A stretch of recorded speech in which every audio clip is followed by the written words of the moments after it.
So there is a lot going on in teamwork, and when you first launch into the program, you're probably going to concentrate on a few specific spots. This video is a really fast overview of all the different ways you can navigate this and the different areas that you might want to explore. Now, when you open up Teamwork, yours might look a little different than mine because I am an admin, so if you don't see an option that's available to you that's discussed in this video, just chalk it up to not being an admin and be thankful that you don't have to worry about it. So the first video we did was a dashboard video, so you can just find that and it'll give you an overview of all the different aspects of that. To briefly review, there's a sidebar down the side that lists all the different clients and the projects we have going on for them. Then within the screen itself, there's a dashboard that lists the activity, so I can see all the different projects and the last few things that have been going on with them. I can see late tasks, which I can show all the late tasks or just those that are assigned to me. Milestones, which are bigger than tasks, those are those critical pieces where, say for example, we wanted Acura to commit to specs. And then upcoming milestones, big things that need to happen soon.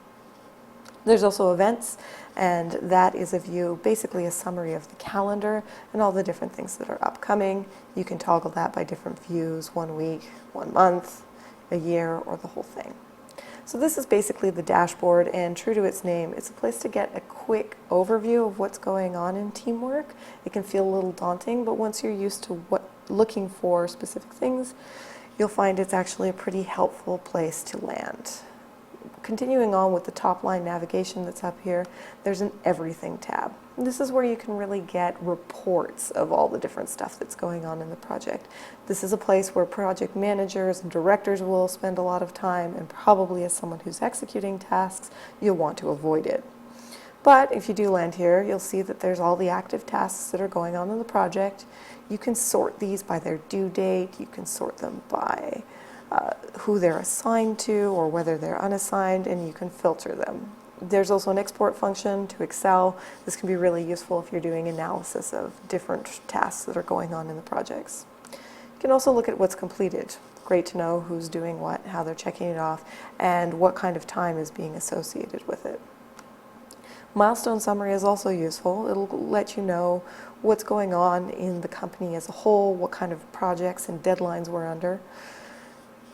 Similarly, you can filter that by people who have certain milestones they're responsible for and check the late completed ones, or look at it in a calendar view, such as this.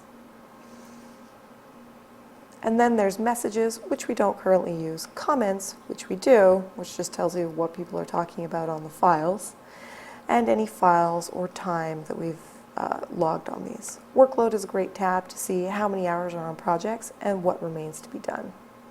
Hey, Slack. Now let's continue on with the top line navigation. Projects, this is a really useful tab to be in if you want to find projects that are happening. You can do that from the dashboard, but this is just looking at projects specifically. And we have a lot of active projects, but we also have a lot of archived ones. You can sort them by company name, the ones that are active currently, the due dates, the project names, or the owner company that's working on them. In this case, I star projects that are common to me. This will be different for different users. Whichever you star, those are the ones that will go here. The ones that are currently active are the ones that are currently active for myself, and the ones that are late are the ones that are missing their deadlines. This is only going to look at the final deadline for the project, so if they're late tasks, it probably won't show up in here. The archive of projects is useful to go through if you have a project that you know is going to be similar to something. Again, project managers might want to dip into these and look at what's going on. Otherwise, you don't really have to worry about it. Again, in the top line navigation up here, there's the calendar, and this is another place where everyone will interact. There's a video about how you can enter events, vacations, and different things going on. Otherwise, the calendar populates itself with the various tasks and milestones that the projects have. But it's a great place to add things that aren't project related, in particular if there's any events going on at the company that you might like to participate in. Think service design jam, stuff like that. I'm going to skip over statuses for a second and go to people. There's a video again that explains how to use this. You can basically use it like a directory of all the people in the company, get to know what their titles are. Great for people who are new to the company to figure out who works here, what they look like, maybe they look like kittens, and how to contact them. Watch that video to figure out what will happen if you click on this person for more info. Status is something we don't really use, mostly because we have Slack for that, but it's a great thing if you want to post, if you're missing the daily updates that we hold in the Creative Labs, you can quickly post what you're working on, and people can get to know what are your priorities for that day. So that's the top line navigation. One thing to note is that there's also this sidebar, and it changes every time you go through it. So in the dashboard, it lists all the projects. Doesn't exist in everything. In projects, it'll give you different categories. Calendar, it doesn't exist. Status, it doesn't exist. And in people, it doesn't exist. But as you delve into projects, you'll find that that sidebar starts to populate with really interesting stuff. Let's take a sample project that's active. For the purposes of this tutorial, I've been using OVG. Click on OVG, and it takes you right to the task list. Here you can see that the sidebar is populated with the various task lists. When you click on the overview, it's going to give you a list of all the people who are on this project. When you click on the milestones, it creates this really nice calendar view of all the different milestones that are coming up.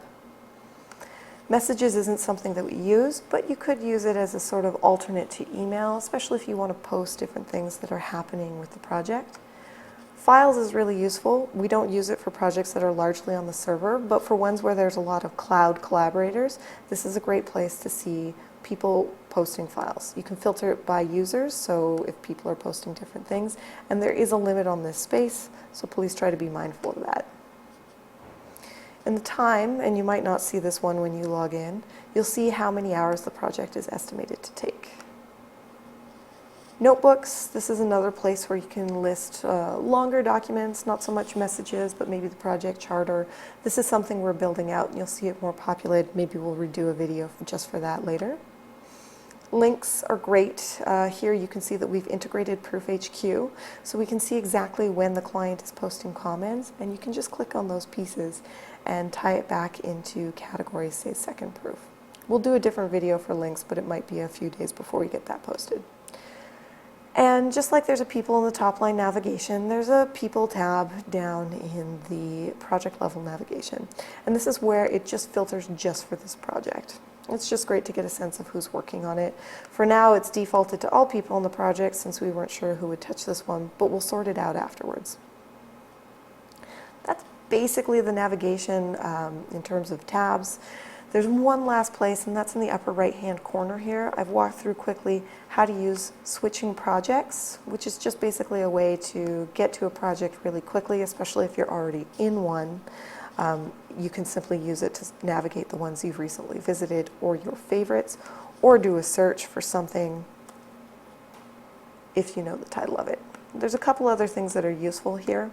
One of them is the quick add. If you want to create a new milestone, say, or a task, this will just bring up, and this window is covered in the creating task folder, a really quick screen where you can just type and type and type, and it will add these tasks really quickly to whatever project you select them to go to.